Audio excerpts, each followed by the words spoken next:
That earlier this morning, President Bola Tinubu swore in Justice Kudirat Kekereekun as the new Chief Justice of Nigeria. Justice Kekereekun, who is the second in line among the justices of the Supreme Court, was recommended to the President by the National Judicial Council. President Tinubu says the CJN has established a reputable and incorruptible record all through her career. He also described us as a brilliant lawyer, a trailblazer. The President urged Justice Kudirat Kekereekun to be faithful and loyal to the Constitution and defend the judiciary's independence.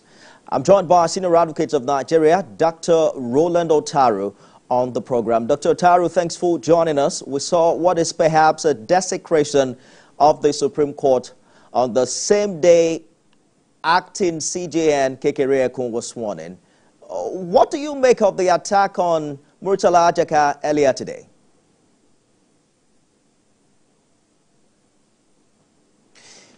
Well, we're going to try to connect with the Senior Advocate of Nigeria, but while we're doing that, let's turn to Abuja, where we also have standing by a lawyer and human rights activist from our Abuja studio.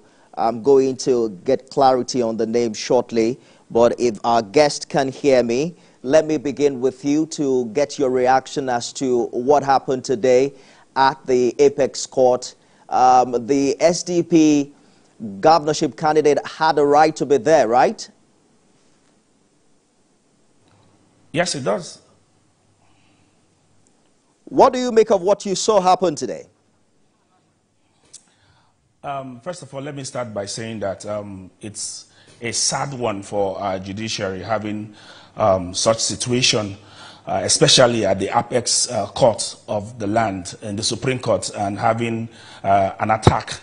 Now, it goes to also tell you how bad the situation, or how much the politicians have continued to desecrate not just the justice system, but the country in general.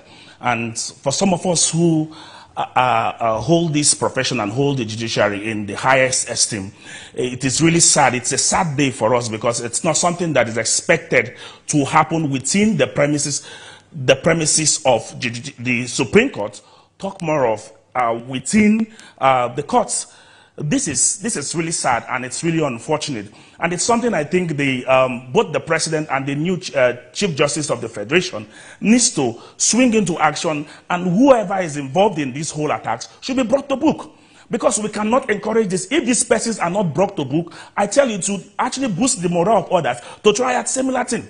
And it is really sad, it's really unfortunate. We cannot allow behaviors like this to go unchecked, to go unaddressed. We must address it as a nation. It's a shame and a disgrace to the judiciary. And for some of us, we are saddened by this particular event. We are saddened by this particular action. And whoever is involved, all those that participated in it, should be called to book and be brought to book. Mr. Nwala, I apologize, I did not introduce you quite well earlier. Chetam Nwala is a lawyer and Pan-Africanist. Thank you for joining us on the show.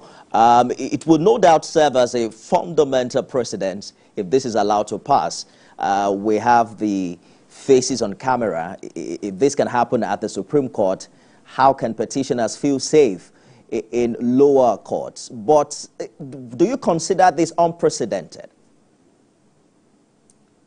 Of course, in all sense of it, it is sad. In all sense of it, it is wrong.